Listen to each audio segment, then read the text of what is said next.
The world did not need to see an American aircraft carrier sinking to understand that something fundamental had changed. It only needed to see uncertainty where absolute confidence used to be. For decades, the US Carrier Strike Group was not just a naval asset. It was a message. A floating declaration that America could arrive anywhere, dominate the battle space, protect its allies, and force every other actor in the region to think twice before crossing a line. That was the theory, that was the image, that was the deterrent. But what this war just revealed is that deterrence is not measured only by the weapons you possess. It is measured by the outcomes those weapons can still guarantee. And suddenly, the outcomes look very different. Hormuz is unstable. Iran is bruised but still standing. Allies are hesitating. Rivals are recalculating. And the strongest military power on earth is discovering that even overwhelming force no longer automatically produces obedience, order, or fear in the way it once did. That is why this moment matters so much. Because when the image of control starts to crack, the entire system built on that image begins to shake with it. This is not just a story about ships, missiles, or one regional war. It is the story of what happens when the world realizes that American deterrence still exists but no longer works the way everyone assumed it did. The first thing to understand is that deterrence can start breaking long before a military balance fully collapses. It begins when the image of control becomes uncertain. For decades, the American aircraft carrier was more than a warship. It was theater in the deepest strategic sense. It told allies that Washington would show up. It told enemies that escalation would carry unbearable consequences. It told markets that the sea lanes would stay open because the most powerful navy in history was sitting on top of them. That was the message. And deterrence works only as long as enough people still believe that message without needing it explained. Once that belief weakens, even slightly, the damage spreads faster than most governments are willing to admit. That is why the perception around US naval movements matters so much. There is no strong reporting that American carriers literally fled under direct fire from the Mediterranean. In fact, Reuters reported that the USS Gerald R. Ford temporarily pulled into Suda Bay in Crete after a serious onboard fire during the war with Iran, with nearly 200 sailors treated for smoke-related injuries, and that the ship had already been deployed for 9 months. That is a real event, but it is not the same thing as a battlefield rout. The more important point is that the image reaching the world was not one of effortless dominance. It was one of strain, improvisation, and a superpower managing complications rather than projecting absolute control. And perception matters because the wider war did not produce the clean strategic outcome that deterrence is supposed to deliver. Reuters reported this week that although President Trump claimed victory, Iran emerged bruised but powerful, still retaining leverage over the Strait of Hormuz. At the same time, Reuters also reported that shipping through Hormuz had fallen to less than 10% of normal levels despite the ceasefire, with only 7 ships transiting in 24 hours versus a usual 140 and hundreds of tankers stuck in the Gulf. That means the US was able to strike, threaten, and surge forces, but it was not able to restore full systemic confidence in the world's key energy choke point on its own terms. That is where deterrence starts to look weaker than the size of the fleet would suggest. This is a distinction almost everyone misses. Deterrence is not just the possession of overwhelming force. It is the ability to make that force produce predictable obedience. If the ships are still there, the bombers are still there, the bases are still there, but Hormuz is unstable, allies are cautious, and Iran still has bargaining leverage, then what the world sees is not the old certainty. It sees friction. It sees limits. It sees the possibility that American power is still enormous, but no longer automatically decisive. And once that possibility enters the minds of other states, everything changes. Allies begin hedging, rivals begin probing, markets begin pricing risk differently. A carrier strike group can still destroy targets. But if it cannot by itself restore the sense that Washington remains the unquestioned manager of escalation, then the political meaning of the carrier begins to change. It is still powerful, it is still dangerous, but it no longer feels untouchable in the way it once did. And that was only the beginning of the problem, because the real damage was not the optics of naval strain. It was the fact that after all the force, Iran still came out of this war with leverage the United States was supposed to eliminate. A deterrent power is supposed to do more than punish. It is supposed to change the other side's behavior. That is the standard that matters here. And that is why the outcome of this war looks so damaging for Washington. The United States and Israel hit Iran hard. They struck military sites, energy infrastructure, and strategic assets. American officials declared victory and said they had imposed devastating costs. But the problem is that when the dust settled, Iran was still standing, still bargaining, and still holding leverage over the very choke point the US-led order is supposed to secure. Reuters reported this week that while President Trump claimed success, Iran emerged bruised but powerful, with continued leverage over the Strait of Hormuz. That single phrase tells you almost everything you need to know. A state that is supposed to have been deterred ended the round still capable of imposing terms on the system around it. This is the contradiction that makes the story so serious. In the old logic of American primacy, overwhelming force was supposed to produce a visible result. Adversaries pull back, allies feel reassured, markets calm down, and the region returns to an order that still looks American managed. That is not what happened. Instead, the United States is threatening renewed action if Iran fails to comply, which means the outcome is not self-enforcing. Reuters reported today that Trump said US ships, aircraft, and personnel will stay around Iran and that shooting starts again if Tehran does not meet the deal's terms. When a superpower has to keep repeating that its force will be used again if compliance slips, it is signaling something deeper than resolve. It is signaling that the previous use of force did not settle the question. And that is exactly where deterrence begins to look weaker than the weapons themselves. Because deterrence is not the same thing as destruction. A military can destroy targets and still fail to create obedience. It can inflict pain and still fail to close the crisis on its own terms. That is what seems to be happening here. Reuters also reported that the ceasefire is under immediate strain, with ambiguity over its terms, Israeli operations in Lebanon continuing, and public disagreement over whether Iran has actually conceded on core issues like enrichment and regional armed groups. A truce that requires constant interpretation, constant pressure, and constant threats is not the picture of clean strategic control. It is the picture of a system still wobbling after enormous force has already been used. That is why Section 2 matters so much. The damage to American deterrence is not that the US lacked power. It is that power did not produce the kind of finality the world once associated with it. Iran absorbed punishment and still came out with leverage. It still has the ability to shape shipping, bargaining, and regional timing. That means every government watching this war now has to process a new possibility. The United States can still hit harder than anyone else, but hitting harder no longer guarantees submission. And once that lesson starts sinking in, the next part of the story becomes even more dangerous. Because the place where that failure became impossible to hide was not a capital or a bunker. It was the waterway the world depends on most. The place where the limits of deterrence became impossible to hide was not a press conference or a battlefield map. It was the Strait of Hormuz. That is where the gap between military power and actual control turned into something the entire world could measure in real time.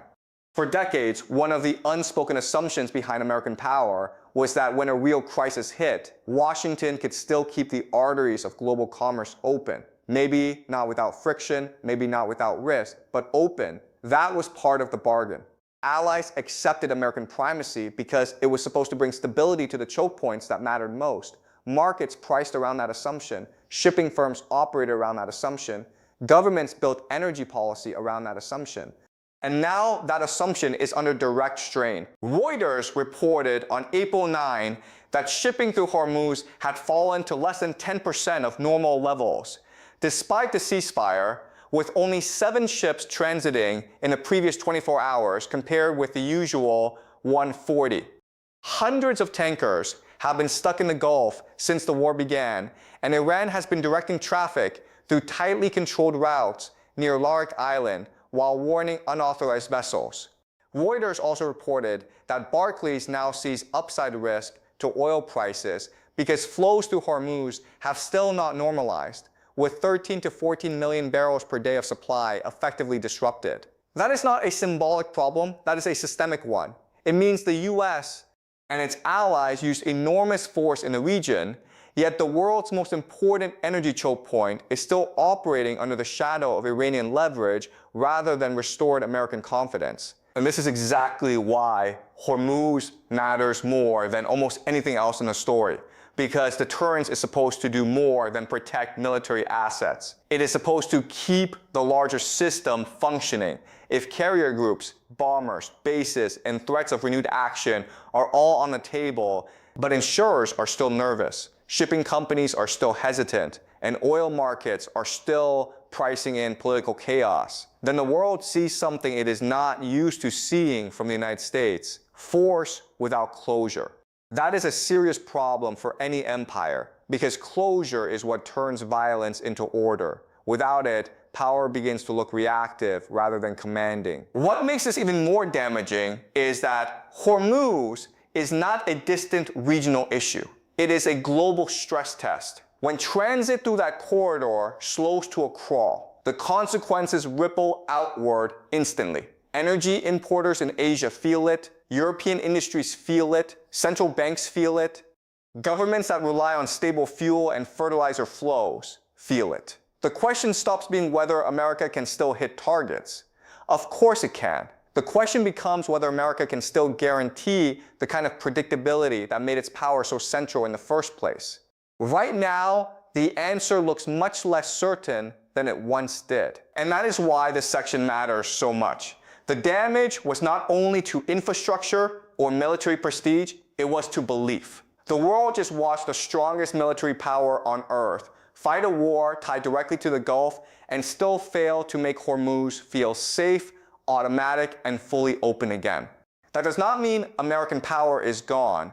It does mean that the old assumption of effortless US system management has been badly shaken. And once that assumption starts to crack, the next people to react are not always enemies. Often they are allies. The old order depended on a simple assumption. When Washington moved, its allies moved with it. Not always enthusiastically, not always at the same speed, but with enough consistency that American power still looked like the organizing center of the alliance system. That is what made this war so revealing, because one of the clearest signs that deterrence looks weaker today is not what Iran did, it is how America's own partners behaved while the crisis unfolded. They did not rally in the old automatic way. They hesitated, they qualified, they hedged. And in great power politics, hesitation from allies is often more dangerous than direct defiance from enemies. It tells the world that belief is softening inside the coalition itself. You can already see this in the way Europe responded to the Hormuz crisis. Reuters reported that Italy ruled out sending ships to patrol the Strait of Hormuz without a UN mandate. That is a small sentence with huge implications. In a previous era, a major US aligned state might have treated a Gulf emergency as a straightforward extension of alliance discipline. Instead, Italy drew a line. It signaled that even when one of the world's most important energy choke points was under stress, participation in an American-led security response was no longer automatic. That does not mean Rome defected. It means the threshold for alignment is higher than it used to be. France sent a different but equally revealing signal. Reuters reported that Paris deployed its own aircraft carrier to the Mediterranean, while President Macron criticized US-Israeli actions and emphasized France's independent interests. That matters because it shows a pattern that is becoming more visible across the Western Bloc. Allies are not simply following Washington's script. They are writing footnotes, caveats, and parallel strategies of their own. They still want access to US power. They still want the alliance, but they are increasingly unwilling to subordinate all of their decisions to the assumption that American escalation automatically produces a better outcome. And once that shift begins, the strategic meaning is enormous, because deterrence is not just about frightening adversaries. It is about reassuring partners. It is about making allies feel that alignment with the leading power remains the safest and most rational choice. But if those allies begin acting more conditionally, more transactionally, more nervously, then the credibility problem widens fast. The issue is no longer whether the US can strike targets, it is whether the US can still coordinate a broad political response around its use of force. That is a much harder test, and this war suggests Washington is finding it harder to pass. This is where the alliance question becomes bigger than Europe alone. Once one ally hesitates, others take note. Gulf states begin recalculating how much they can depend on American guarantees. Asian partners begin asking whether a future crisis in their region would produce the same pattern of strain and improvisation. Even countries that remain firmly tied to Washington start thinking more in terms of insurance than certainty. They ask themselves, if the US can project power but cannot restore order cleanly, what exactly are we buying when we anchor ourselves to its security system? That is the deeper damage. Broken deterrence does not always look like defeat on the battlefield. Sometimes it looks like quiet hesitation inside the coalition that used to move as one. And once that hesitation becomes visible, America's rivals do not need to win a war outright to benefit. They only need to watch the alliance grow less automatic, less confident, and less unified than it once was. And while allies hesitated, America's rivals barely had to lift a finger to benefit. That is one of the most important parts of the story. Russia and China did not need to send carrier groups into the Gulf or openly challenge the US Navy ship for ship. They gained from something much simpler: the visible strain on an American-led order that no longer looks automatic. In modern geopolitics, that is often enough. Your rival does not need to defeat you directly if it can watch you spend money, credibility, and political capital while the world quietly starts looking for alternatives. This is where the diplomatic picture becomes just as revealing as the military one. Reuters reported that China and Russia vetoed a UN resolution on protecting Hormuz shipping while pushing their own line centered on diplomacy and de-escalation. That matters for two reasons. First, it showed that Washington could not even translate the crisis into uncontested political leadership at the United Nations. Second, it allowed Moscow and Beijing to position themselves not as the chaotic actors in the room, but as powers arguing that American-style force was not solving the problem. That framing is powerful, especially in the global South, where many governments are already skeptical of US military solutions and more open to a world with multiple centers of power. And this is the part many people miss. China and Russia do not need to replace America everywhere in order to weaken American deterrence. They only need enough countries to start asking whether the United States still delivers stability at a price worth paying.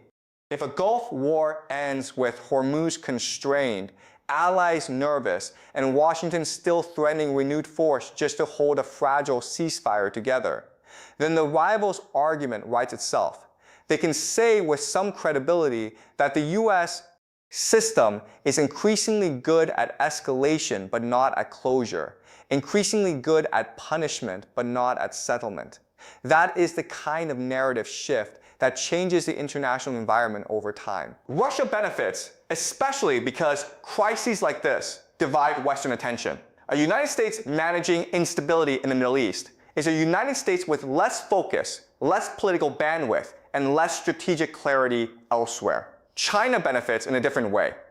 It can present itself as a power of infrastructure, commerce, and mediation, while the US looks trapped between military overmatch and incomplete outcomes. Neither country has to win the Gulf in a conventional sense. They only need Washington to look less indispensable than it did before. That is why this section matters so much. The erosion of deterrence is not only about what America fails to stop, it is also about what its rivals can gain without direct confrontation.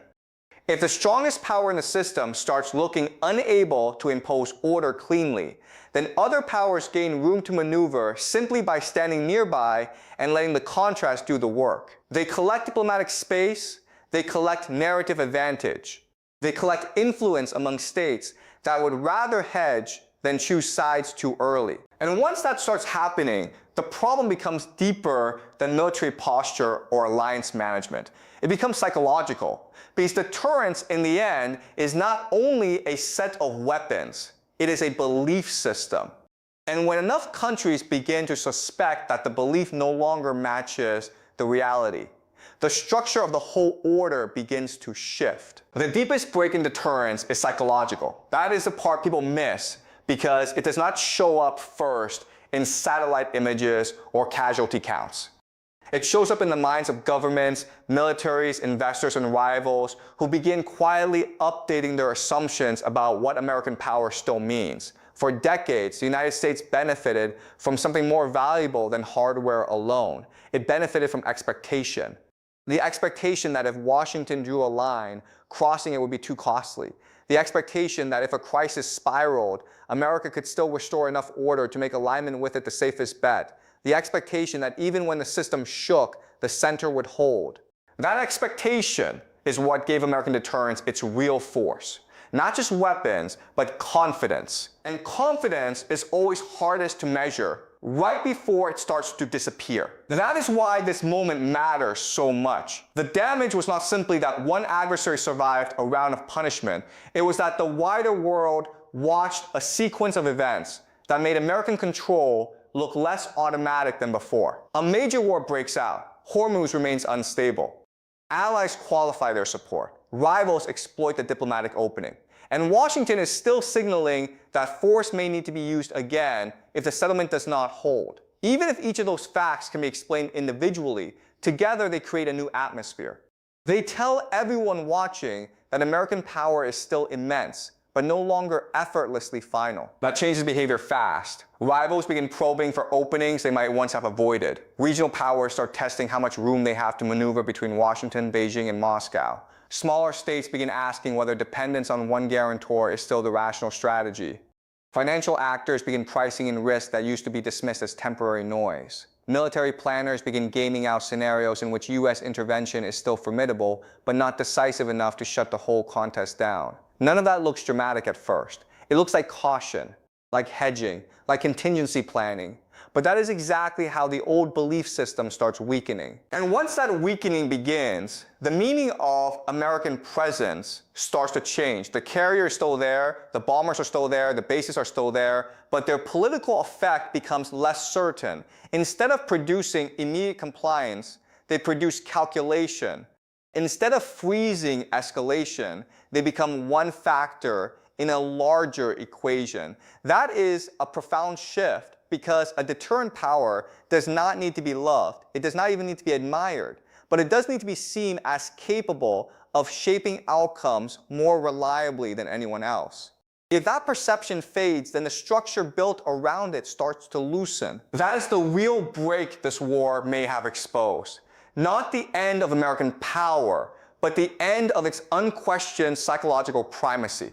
And once primacy leaves the mind before it leaves the map, the next phase becomes far more dangerous. Because the hardest world to manage is not one where a new order is firmly in place. It is one where the old order is still armed, still present, still dangerous, but no longer fully believed in. What comes next is not the disappearance of American power. It is something more subtle and in some ways more dangerous. The United States is not about to vanish from the Middle East. It still has ships, bases, bombers, intelligence networks, sanctions power, and alliances no rival can fully match. But it is entering a world where those tools buy less automatic obedience than they once did. That is the real significance of this moment. The problem is no longer whether America can project force. It clearly can. The problem is that force no longer guarantees closure, and closure is what turns power into order. That means the post-war environment is likely to become harder, more fragmented, and more transactional. Gulf states will hedge more aggressively, not because they suddenly trust Iran, but because they no longer trust any single external protector to control every outcome. European allies will keep cooperating with Washington, but with more conditions, more legal caveats, and more independent positioning. Russia and China will keep presenting themselves as alternative poles of influence, Not necessarily because they can replace the United States everywhere, but because they no longer need to. They only need to operate in the widening space created by American uncertainty. Reuters reporting on Italy's refusal to join Hormuz patrols without a UN mandate the China-Russia veto at the Security Council and Iran's continued leverage after the ceasefire all point in the same direction. The system is not collapsing into chaos overnight, but it is becoming harder for Washington to organize on instinct and reputation alone. And that is what makes this final section so important. A lot of people will hear an argument like this and assume it means America is finished. That is not the claim. Empires rarely stop mattering all at once. They remain strong long after they stop being unquestioned. The United States will still be the most militarily capable actor in many of these crises. It will still be able to strike, threaten, defend, punish, and influence. But the world around it will behave differently. More states will test the edge of its commitments.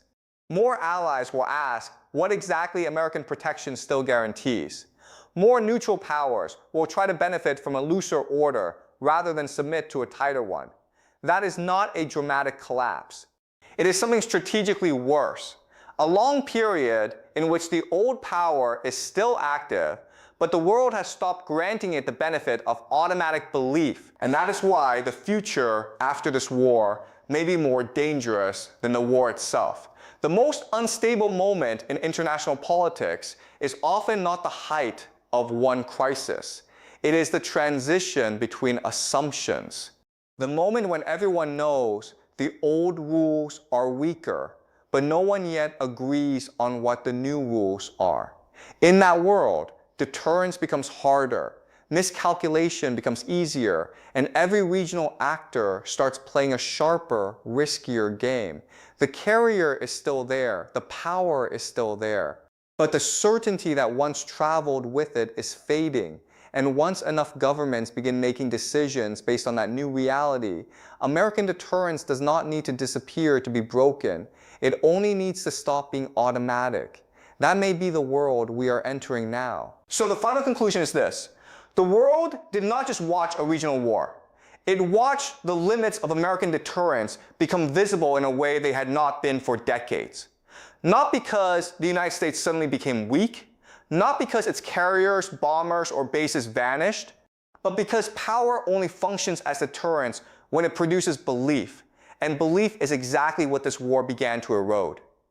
America used force. It surged assets. It threatened more. And yet Iran still came out with leverage. Hormuz still looked unstable. Allies still hesitated. And rivals still found room to maneuver. That is not the picture of a system in full control. That is the picture of a system discovering that force alone no longer guarantees the political outcomes it once did. And that is why this matters so much. The real damage was not only military, it was psychological, diplomatic, and structural. Once enough governments begin to suspect that Washington can still strike but cannot always restore order, they start behaving differently. Allies hedge, rivals probe, markets price risk more aggressively. Neutral states look for alternatives. The old assumptions do not disappear in one day, but they begin to loosen. And when the assumptions holding an order together begin to loosen, the order itself becomes harder to manage, even if the strongest power inside it remains heavily armed and globally present. That is the warning at the center of this entire story. American deterrence does not need to collapse completely to be broken in the way that matters most. It only needs to stop being automatic. It only needs to stop feeling unquestioned. Because once the world starts seeing US power as one factor among many rather than the final word, every future crisis becomes more dangerous. Every adversary becomes bolder. Every ally becomes more conditional.